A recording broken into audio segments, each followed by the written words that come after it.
ماه آمرزش گناهان است و در این ماه آزادی از آتش جهنم بر پیر و جوان البته نازل می شود. این ماه صفا باشد، هم ماه دعا باشد، عالم همه نورافشان چون جان جهان آمد. فرض است عزیز من این روزه به مرد و زن، هم راحت جسم و تن هم باعث جان آمد. فرض است عزیزی من این روزه به مرد و زن.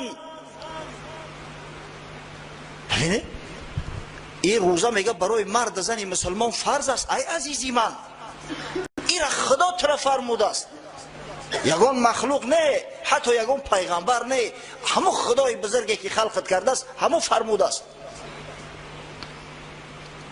هم قوت جسم و تن هم راحت جان آمد. هم جسمت قوت میگیره، حقیقتا آدم سبک میشود، بدن آدم از بعض مایه های زهرناک خالی میشود. این بیچاره معده ای که 11 ماه ترنگش کردیم بیچاره داد میآید که دیگه نمیبره، نه که خونه سوخته این شهوت نفس آدم مایل میسازه که ای باشه یا تلیم دیگه بگه می خربزه بسیار شیرین بده است، حالی در خونه تری خربزه شیرین میخری نمیخری. و همه بیچاره معده را 11 ماه عذابش دادیم، شب و روز کار میکنه بیچاره، شب و روز. خاصتا مردم همین مسلمانی ما که بسیار شکم بزرگیم، طعام یافته مثل گرگوری میخری. انا که در این ماه شریف رمضان بیچاره معده را شکری خدا را میکنه، حمد ثنا پروردگار که ای همین بنده بدنفس جان ما خلاص کردی، لااقل تا بگور صبر میکنه. یک دولت های همین معده کم کم دم میگیره و همین اسبابای آهنی را اگر حتی دم نتن ایستا میشکنن. بیچاره معده ای که همگی یک مشجا داره، یک خلطه واری پرش میکنیم 5-6 کیلو طعام در دروش جان میکنیم، با استراحتش نتی بیچاره را. شب پیش ای خوب هم پرش کنی، سحر بعد ای خوب خیسته را به یگان آمادگی و تیاری پرش کنی، او معده ریزیری نیست کو. قوت جسم تن میشه و روزه تمام شلک های زیادتی که در بدن است همش خارج میشه. دیده در تمام دنیا یکی از نمودهای بسیار مؤثر شفا توسط گرسنگی به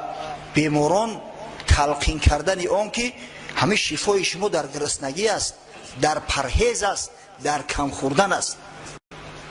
همه تو ایران میدونه. بعضی بیمارا هست که بیماری های هست که وقتی نزد دکتر میره میگه یک هفته باید چیزی نخوری غیر آب جوش آمدگی یا غیر آبی که با عسل شیرین کرده شده است تا اینکه رودت در رودت نپیچه، باید یگان چیز نخوری. در همون صورت خودی بدن همون زهرا را از خودش خارج میکنه. اما وقتی که شخص روزه گرفت این قوت جسم تن میشود. تا 4 خبت منزل خانه ما در 4 ایتاژ می برمدم نفسگیر میشیدم. الحمدلله در همین 2 3 روز روزه بعضی کهی وری میدم میرم خبر نمیشم. پس معلوم میشه قوتم زیاد شده است. توخی فرض است عزیزی من این روزه به مرد زن هم قوت جسم تن هم راحت جان آمد. راحت چه نمیگوی بگه ای روز میشوه اشوادی و خرسندی روزه دارو را ببینه. بهترین لذت طبیعی است. هیچ وقت با لذت صنعی جای لذت طبیعی را گرفته نمیتونی. آیا همین لذت خوردن طعام در وقت گرسنگی با یگان چیز عوض کردن میشود؟ نه. آیا لذت خانه‌دار شوی مرد با زن خودشه، یعنی هم شهوتی در نظر دارم شهوته، آیا با یگان چیز عوض کردن میشود؟ نه. قسم به خدا همه این گیرین، ککین، شراب، عرق، تمام انواع مشروبات که مصنوعی هستند ساخته شده اند هرگز از 101 درجه همین لذت های طبیعی را گرفتن نمیتونن، کیفی طبیعی را گرفتن نمیتونن. یکی از همون کیف های طبیعی برای روزدار اون است که وقتی که آوازی از آن میشنود جانش میدمه، در حال در خراخری میزنه. دیروز نماز شام خواندیم در همین مسجد، دهنی در این مسجد میبرم یک دخترک پیراشکی فروخته است، کودککو غورش کردیان، بچه های شاید همی 8-10 ساله 8-10 بچه جمع شدیان، نمیدونم اون پیراشکی را میخرن یا که هم دختره یگون خیش تبارشونه به پل داده استایشو همون را گرفته و در جرغا تر کرده و دلنجا زده استیان ای بچه خونه نداره گفتم آخه برای همون کمپیرای مادر تو براتون طعام درست کرده گیان نه اگه این لذتی در کوچه خوردن بود دیگه ایده روستا بگره مردک روزه گرفته است گرسنه های انا که همون لجامی اسبی نفس سر داده است دلنجک فراشکی خورده است برای او را قسم به خدا از این لذتی بیشتر تصور کرده نمیشود زیرا این لذتی طبیعی است. یاد دارم 2 سال قبل از این همراه یک برادرم حاجی سبحان خدا نگهبانش باشه به ناحیه حمدانی رفتیم. روزم دیر شده بود به فکرم بعدی پیشین حرکت کردیم در همین ماه شریف رمضان بود. یک شاگردی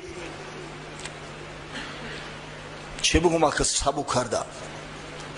فرومایه بگیم کم خیرت بگیم بی اندیشه بگیم که صدقه شاگردیش کنه تربیت نااهل را چون گردکان در گنبد است چه نزاع خورده است شور خورده است با زن خرش در همین ماه شریف رمضان زنش قهر کرده است رفت است اگه این کودکاش هم مونده است در خونه اون کودکان نون میگن او میگن این زنک است که تمام نازکی و کمبودی خونه را بیچاره به گردن میگیره لام نمیگه مرد باشه تلخش میکفه تا میپزی سر تن ای کودکا میشوی لباسی کودکا میشوی دیگه به خلاصگر زور شد برای همین التماس کرد ما هم خیلی گپ شد در زمین نماندیم حاجی سبحانی برادر را زنگ زدیم که بیا یک مشکل است مشکلی یک برادر حل کنیم انشالله در همین ماه شریف رمضان البته که ثواب میرسم روانه شدیم تا ناحیه حمدانی رفتیم تا او اگه پدر عروس بیچاره از بس که احترام میکنه دیگه لام نگفت تا او بیچاره رفت دخترش ایسر اینا او گوارید کرد آورده چند گفتیم خطیب میره یک سوارشو کردیم در راه اومدیم همین دریای بخش در منطقه نورک گذشته بودیم که وقتی شام شد همونجا در لب ساحل اندکی طرفتر یک شاید 100 متر بالاتر یک مسجد است ما میدونیم که همونجا مسجد است بعضا هنگامی سفرها وقتی نماز میشود در اون مسجد پایین میشیم و نماز میخوانیم جماعت میکنیم رفتیم که مردم در صحن پرتوفتیان جای نمازها را منتظر نماز شام استودیان رفتیم نشستیم اگه وقتی روزه شدن شد قریب اذان شد البته سنت است که قبل از نماز شام خوندن شخص روزه‌دار روزش بکشوید او حیران که هیچی نداریم روزه را به چی بکشویم همونجا چند دانه خرمای سبز قسم به خدا سبز بود چینده شده ماندگی ایام خرمای سبز یک تایی در دست دادن خرما را دیدم در تشویش ماندم که من هم خودم معدم خوب نیست هضم کرده نمیتونم ایرا خام و خلیج میخورم ایرا چقدر هضم میکرده باشم در شکم میخوری وقتی که یک گاز گرفتم نمیدونم که شاید من گرسنه بودم شاید همون خرما هم خیلی شیرین بود والله تا حال رمزش از دهنم نرفته است